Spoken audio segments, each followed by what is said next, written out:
अस्सलाम वालेकुम दोस्तों, आज मैं इस लेक्चर में आप सबको इनकोडर के बारे में बताऊंगा। तो सबसे पहले 4x2 के इनकोडर के बारे में डिस्कस करते हैं। तो 4x2 के इनकोडर में 4 इनपुट्स होंगी और 2 आउटपुट होंगी। यानी ये जो चीज़ है ये इनपुट्स को डिनोट कर रहा है और ये जो चीज़ है आउटपुट को बता रहा है कि आउटपुट की तादाद इतनी है और ये इनपुट की तादाद को बता रहा है। तो 4 इनपुट्स कौन कौन सी है? D0, D1, D2, D3।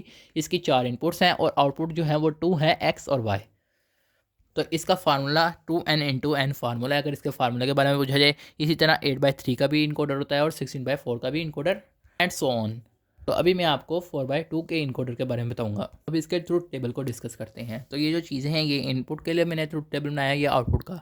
तो सबसे पहले देखें तो अगर हमने D0 वाला इनपुट को इनेबल करना तो फिर हमने D0 वाले में 1 लिखना है, मीन्स के यूँ, और बाकी जो होंगी वो 0 होंगी। मीन्स के एट अ टाइम एक इनपुट वर्क करेगी, एक इनपुट से ज़्यादा इनपुट नहीं वर्क कर सकते सिंपल इनकोडर में। इसी तरह अगर हमने D1 वाला ऑन किया है तो फिर बाकी D2, D3 और D0 जो है वो ऑफ होंगी। इसी तरह अगर हमने D2 को ऑन करना है फिर D2 वाली ऑन होगी और बाकी सारी ऑफ होंगी।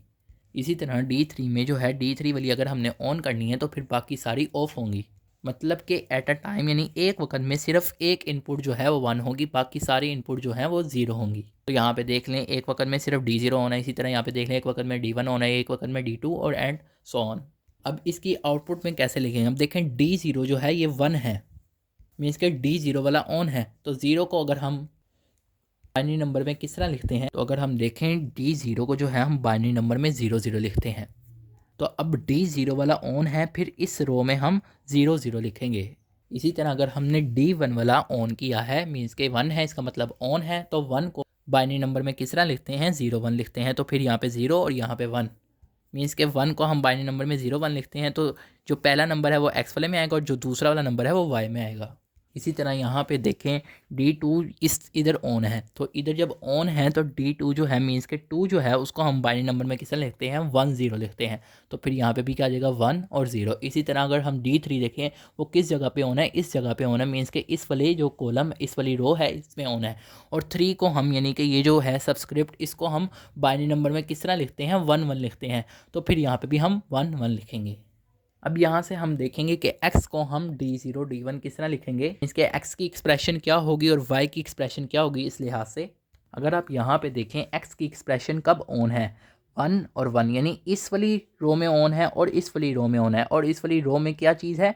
D2 है और इस वाली रो में क्या है? D3 है। तो मीन्स के D2 और D3 लिखेंगे। x is equal D2 + D3। आपको एक दफ़ा दोबारा बताता हूँ। x वाली कॉलम में देखें क्या क्या ऑन है? 1 और 1, यानी कि ये वाली रो ऑन है, यानी कि, और ये वाली रो जो है ये ऑन है। तो इस वाली रो में देखें 1 जो है कहाँ पे आ रहा है? D2 पे आ रहा है, तो D2। इसी तरह यहाँ पे देखें इस वाले कॉलम में देखें, इस वाली रो में देखें तो यहाँ पे 1 जो है कहाँ आ रहा है? D3, तो D3 लिखा। इसी तरह y का देखें तो y जो है कहाँ कहाँ ऑन है? एक तो यहाँ पे ऑन है, मीन्स के ये वाला रो ऑन है। इसी तरह यहाँ पे 1 देखें, ये 1 यानी कि ऑन है, तो मीन्स के ये वाली रो है। तो ये वाले 1 में देखें तो यहाँ पे क्या आ रहा है? D1। तो फिर हम यहाँ पे D1 प्लस, और फिर यहाँ पे देखें ये 1 है तो यहाँ पे 1 में क्या आ रहा है? D3 आ रहा है। तो फिर इसको हम D1 + D3 लिखेंगे। अब मैं इसकी डायग्राम बनाऊँगा। इसमें देखें टोटल कितनी इनपुट्स आ रही हैं? D2 D3 D1 D3 आ रही हैं, तो टोटल 4 हैं। लेकिन अगर हम देखें उस तरह ओवरऑल देखें तो हमारे पास 3 इनपुट्स यूज़ होने हैं, D1 और D2 और D3, क्योंकि D3 कॉमन आ रहा है। तो फिर हम इन सब को लिख लेते हैं। पहले इधर D1 D2 D3 लिख लेते हैं। तो अब यहाँ पे देखें x किस तरह बनना है? D2 + D3, मीन्स के D2 और D3 के साथ हमने और गेट लगाना है। इसी तरह अगर हम y को देखें तो यहाँ पे लिखा हुआ है D1 + D3, मीन्स के D1 और D3 के साथ हम और गेट लगाएंगे। अब इस तरह हमने y को जोड़ दिया। अब आप देखें तो यहाँ पर 2 डायग्राम बनाई है, मीन्स के एक ये भी बनाई है, एक ये भी बनाई है। तो इनमें फ़र्क क्या है? असल में फ़र्क ये है कि ये जो डायग्राम है ये हमने लॉजिक गेट्स की मदद से बनाई है और ये डायग्राम भी लॉजिक गेट से ही बनी हुई है। लेकिन इसमें क्या है कि ये इसके अंदर ये जो चीज़ें हैं ये बिल्ट इन है, मीन्स के इसके अंदर D1 D2 D3 इस तरह कनेक्ट है और फिर इस तरह हमें x और y आउटपुट देता है। ये वैसे ही समझाने के लिए था, लेकिन ये चीज़ भी ज़रूरी थी समझाना और ये चीज़ भी ज़रूरी थी। मीन्स के ये इस तरह D1 और D2 कनेक्ट होता है, D2 और D3 कनेक्ट होता है। मीन्स के जिस तरह यहाँ पे कनेक्ट है D2 D3 कनेक्ट है तो हमें x दे रहा है, और फिर हमारे पास अगर D3 और D1 कनेक्ट हो और गेट से तो हमें वो y देता है। तो ये इस तरह कनेक्ट हुए हैं, बस ये चीज़ सी सिंपल सी। तो अगर आपको के लॉजिक गेट की मदद से बनानी है तो आपने इस तरह बनानी है। अगर आपको सिंपल कहा जाए कि इनकोडर की डायग्राम बनाओ 4x2, तो फिर आप इस तरह बना सकते हैं। अगर आपको स्पेसिफाई ना किया जाए तो फिर आपने सिर्फ यही बनानी है। इसी तरह अगर हम 8x3 के इनकोडर को डिस्कस करें तो इसमें 8 इनपुट्स होंगे, मीन्स का D0, D1, D2, D3, D4, D5, D6, D7 और इसी तरह इसमें फिर 3 आउटपुट होंगी X, Y, Z। तो अब ये चीज़ तो समझ आ गई होगा आपको। तो अब ये देख लेते हैं यहाँ पर। अब जैसे 4x2 का हमने इनकोडर डिस्कस किया है, इसी तरह 8x3 इनकोडर में भी उसी तरह होना है। मतलब कि एट अ टाइम सिर्फ एक इनपुट जो है वो 1 होगी और बाकी 0 होंगी।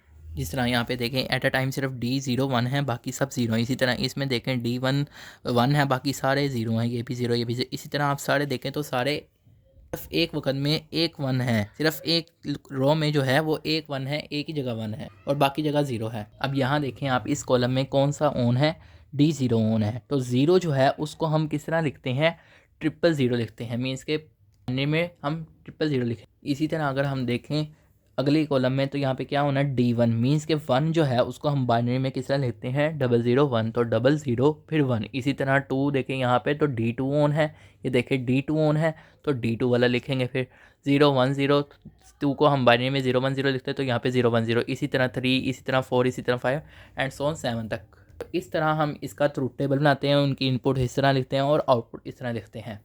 मैं एक्स वाई जेड की एक्सप्रेशन को भी डिस्कस कर लेता हूँ। अब यहाँ पे देखें एक्स कब 1 आ रहा है, यहाँ पे आ रहा है, यहाँ पे आ रहा है, यहाँ पे आ रहा है। तो यहाँ पे देखें 1 क्या है, D4। इसी तरह यहाँ पे 1 भी देखें क्या आ रहा है, D5, यानी इस कॉलम में कहाँ पे 1 है और वो किस जगह है, D5। इसी तरह यहाँ पे देखें तो यहाँ पे 1 यहाँ पर है, D6। इसी तरह यहाँ पे 1 देखें इधर किस में है, 1 D7। तो फिर इस तरह D4, D5, D6, 7 लिख देंगे। फिर यहाँ पर लिख दिया x equal D4 + D5 + D6, D7। इसी तरह y वाले में देखें, ये y वाला है तो इसमें देखें यहाँ पे कब 1 आ रहा है, यहाँ 1, यहाँ 1, यहाँ 1, यहाँ मीन्स कि ये वाली रो में देखें और ये वाली रो में और फिर ये वाली रो में, इसी तरह ये वाली रो में, यानी सिर्फ 1 वाली देखनी है कौन कौन सी रो में आ रहा है इनपुट्स में सिर्फ। तो अब यहाँ पे देखें ये 1 है तो इधर कहाँ पे आ रहा है 1, D2 पे, तो D2। इसी तरह यहाँ पे देखें D3 तो D3। इसी तरह यहाँ पे D6, इसी तरह यहाँ पे D7। तो फिर इस तरह हम लिख देंगे, इस तरह हम y की भी लिख दी। इसी तरह z की देखें, यहाँ पे 1 है, यहाँ पे है, यहाँ पे है, यहाँ पे है। तो सिर्फ जो 1 वाले हैं उसी हमने रो में देखना है कहाँ पे 1 आ रहा है, तो D1 पे आ रहा है। इसी तरह यहाँ पे देखें 1, तो इसमें देखें यहाँ पे कहाँ पे आ रहा है, D3 पे आ रहा है। इसी तरह यहाँ पे 1 देखें कहाँ पे आ रहा है, D5 पे आ रहा है, तो D5। इसी तरह यहाँ पे देखें 1 ये कहाँ पे आ रहा है, D7, तो D7। यानी जहाँ जा रहा है उन सबको प्लस करके लिखेंगे। इस तरह z भी लिख दिया। तो इस तरह ये x y z की एक्सप्रेशन निकल आई। अब इनको हम लॉजिक गेट्स के ज़रिए इसकी डायग्राम बनाएंगे। अगर आप यहाँ पे देखें कौन कौन से यूज़ हो रही हैं इनपुट्स, D2 यूज़ हो रहा है, इसी तरह D1, D2, D1, D3, D5, D4, D5, D6, D7, यानी कि इसमें D0 के अलावा सारे यूज़ हो रहे हैं। फिर हम उन सबको लिखेंगे पहले। तो x किस तरह बन रहा है, D4, D5, D6, 7 और D7 को और गेट करेंगे, फिर हमें x मिलेगा। इन सबको और गेट कर देते हैं जिस तरह है। तो इस तरह अब हमें x मिल गया। इसी तरह y को करेंगे, y को किस तरह, D2, D3, D6, D7। तो D2, D3, D6 और D7 के साथ और गेट लगा देंगे। तो D2, D3, D2 को जोड़ दिया D3 को, इसी तरह D6 और D7 को जोड़ दिया और गेट से। इसी तरह z है तो इसके भी कर देते हैं D1, D3, D5, D7।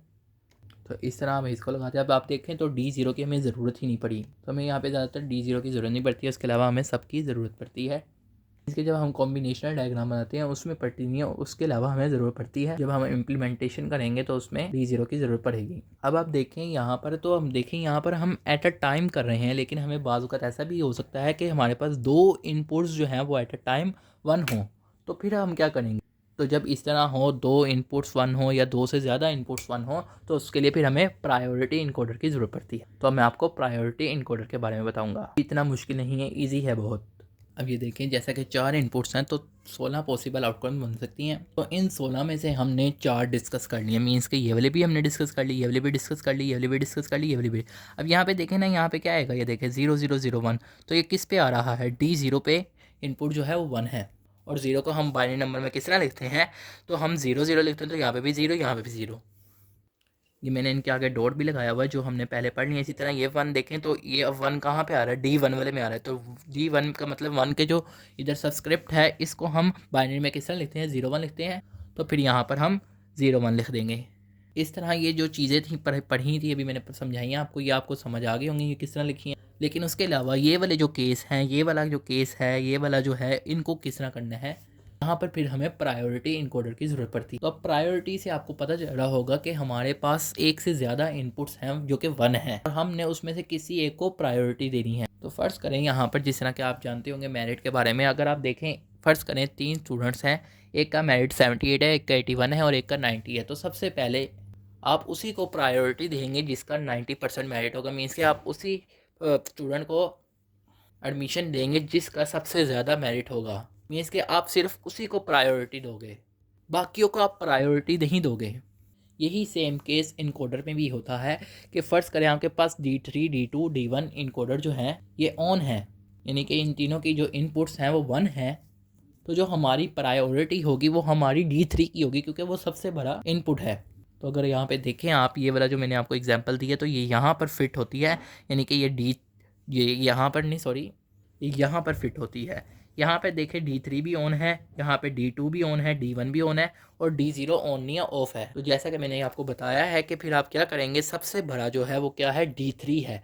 तो D3 वाला आप लिखेंगे, मीन्स के D3 जो है वो उसको आप प्रायोरिटी दे रहे हैं। और 3 को आप किस तरह आप बाइनरी में लिखते हैं, वो 1 1 लिखते हैं। आप यहाँ पे भी 1 1 लिखेंगे। अब इसी तरह बाकी केस भी डिस्कस करते हैं। अब यहाँ पे देखें सबसे जो है ऑन कौन सा है। अगर आप देखें मैंने यहाँ पे जो तरतीब रखी है, पहले सबसे बड़ा यहाँ पे है, तो आप सबसे पहले देखें यहाँ पे कौन सा सबसे बड़ा है यहाँ पर।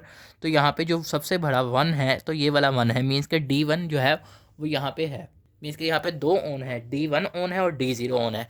मीन्स के अब आपको प्रायोरिटी जो देनी है वो बड़े वाले को देनी है। मीन्स के यहाँ पे आपको D1 को प्रायोरिटी देनी पड़ेगी, क्योंकि बाकी तो देखें बाकी ऑफ है, इस वजह से वो ऑफ है, फिर हमने उनको नहीं देखना, वो तभी हम देखेंगे जब वो ऑन होंगे। तो अब यहाँ पे D1 जो है तो 1 को किस तरह लिखते हैं, बाइनरी, तो हम 0 1 लिखते हैं, तो यहाँ पे भी 0 1 लिखेंगे। इसी तरह आगे आ जाते हैं यहाँ पर देखें क्या है, यहाँ पे ये एक D0 है और D1 D2 जो है ऑन है। तो D0 भी ऑन है और D2 भी ऑन है। तो D2 जो है वो बड़ा है, तो फिर आप D2 को प्रायोरिटी देंगे। तो फिर 2 जो है उसको बाइनरी में हम किस तरह लिखते हैं, 1 0। तो फिर हम यहाँ पर क्या लिखेंगे, 1 0। इसी तरह आप यहाँ पे देखें, यहाँ पे भी देखें, यहाँ पर 1 1 है। मीन्स के यहाँ पर D2 ऑन है और D1 ऑन है। तो जो भरा है वो D2 है, तो D2 को हम किस तरह लिखते हैं, 1 0 लिखते हैं। तो फिर यहाँ पे भी हम 1 0 लिखेंगे। इसी तरह यहाँ पे भी देख लें, यहाँ पे कितने ऑन है, D0 ऑन है, D1 ऑन है, D2 ऑन है। तो सबसे बड़ा कौन है, D2 है। तो D2 को प्रायोरिटी देंगे, मीन्स के 1 0 लिखेंगे। इसी तरह अगर हम इस रो में देखें तो यहाँ पे कौन ऑन है, D0 ऑन है और D3 ऑन है।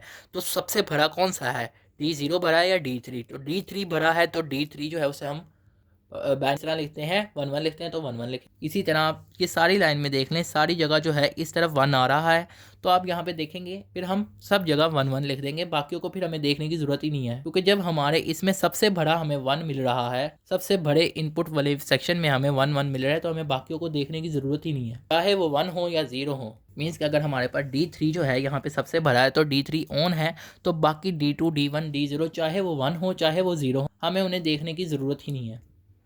यहाँ पे देखेंगे मैंने सारे केस डिस्कस कर लिए हैं, सिर्फ ये रह गया है, तो इसको भी डिस्कस कर लेते हैं। जैसा कि मैंने आपको बताया था कि इनकोडर को कम से कम एक इनपुट चाहिए और सिंपल इनकोडर को सिर्फ एक इनपुट चाहिए, 1। जो प्रायोरिटी इनकोडर है उसमें आप जितनी मर्जी इनपुट आप 1 दे सकते हैं। लेकिन जब आप प्रायोरिटी इनकोडर में सारे ही 0 कर देंगे, मीन्स के सारे ही इनपुट 0 होंगे, ऑफ होंगे, तो फिर प्रायोरिटी इनकोडर क्या करेगा, वो इसको डोंट केयर कर देगा।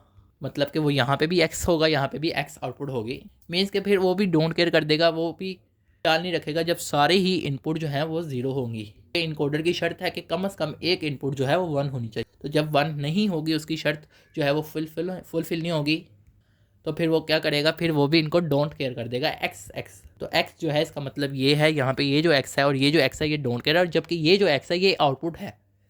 तो ऐसे आपको इनमें फ़र्क पता होना चाहिए। तो अब इसमें से कुछ क्वेश्चन आते हैं जो मैं आपको डिस्कस कर लेता हूँ MCQs के तौर पे। पहला क्वेश्चन है विच इनपुट इज़ 1। मीन्स के एट अ टाइम जो है, अगर हम प्रायोरिटी इनकोडर की बात करें तो उसमें एक वक्त में एक इनपुट कितनी बार 1 होती है। मतलब कि अगर आप यहाँ पे देखें, एक वक्त में एक इनपुट यहाँ पे इस तरह 1 है, इसी तरह यहाँ पे देखें यहाँ पे 1 है, यानी कि यहाँ पे सिर्फ एक टाइम में एक इनपुट 1 है, बाकी सारी क्या है, 0 है। इसी तरह अगर आप यहाँ पे देखें, यहाँ पर तो यहाँ पे भी एक टाइम में सिर्फ एक इनपुट 1 है, बाकी सारी जो है 0 है। इसी तरह यहाँ पे तो टोटल आप देखें 4 इनपुट्स जो हैं, 4 पॉसिबल आउटकम्स जो हैं वो एट अ टाइम जो है 1 होती हैं, और ये टोटल 16 आउटकम्स है। हम अपने आंसर में लिखेंगे 4/16।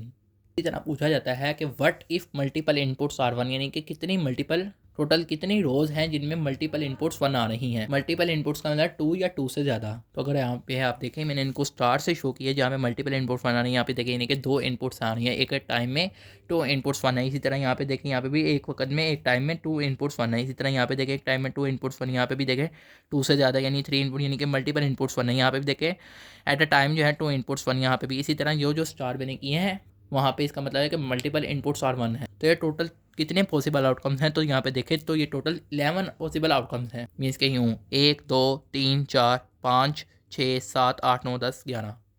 फिर हमारा आंसर क्या होगा कि 11 में से 16 में से यानी पॉसिबल आउटकम जो 11 हैं उनमें मल्टीपल इनपुट्स 1 आती हैं एट अ टाइम। पूछा जाता है कि none of the inputs are 1 यानी कितने टाइम जो है एक भी इनपुट 1 नहीं होती। तो अगर आप यहाँ पर गौर करें, सिर्फ एक ही वक्त में सारे इनपुट जो हैं 0 हैं, कोई भी 1 नहीं है। इसके अलावा देखें कहीं ना कहीं एक 1 आ रहा है, कहीं 2, कहीं 3 एंड कहीं 4। इनके सिर्फ एक ही है पॉसिबल आउटकम जिसमें सारे इनपुट जो हैं वो 0 हैं, 1 नहीं है, कोई भी 1 नहीं है। तो फिर इसका आंसर होगा 1 आवर 16। तो ये 3 MCQs टाइप क्वेश्चन है जो कि पूछे जाते हैं कि प्रायोरिटी इनकोडर में कितने इनपुट जो है वो 1 है। इसी तरह मल्टीपल इनपुट्स कब 1 आती है, कितने टाइम, इसी तरह कब कितने टाइम जो है वो कोई भी इनपुट 1 नहीं होती। ये इनके आंसर हैं। इसी तरह अब एक और चीज़ रह गई जो इसमें वैलिड आउटपुट भी सारी बात है या 0 होगी या 1 होगी। ये तभी 0 होगी जब हमारे पास जितनी भी इनपुट्स हैं सारी 0 होंगी, तभी 0 होगी। अगर इनमें से कोई एक भी 1 होगी या एक से ज़्यादा 1 हो इनपुट्स में, तो हमारी वैलिड आउटपुट 1 होगी। और अगर सारी की सारी ही 0 होगी, मीन्स के कोई भी 1 नहीं होगा, तो फिर वैलिड आउटपुट हमारी 0 होगी। तो इस तरह बाकी जितनी भी देखें कहीं ना कहीं एक 1 आ रहा है, कहीं ना कहीं एक 1 आ रहा है, तो फिर हमारी वैलिड आउटपुट जो है वो क्या हो गई, 1 हो गई।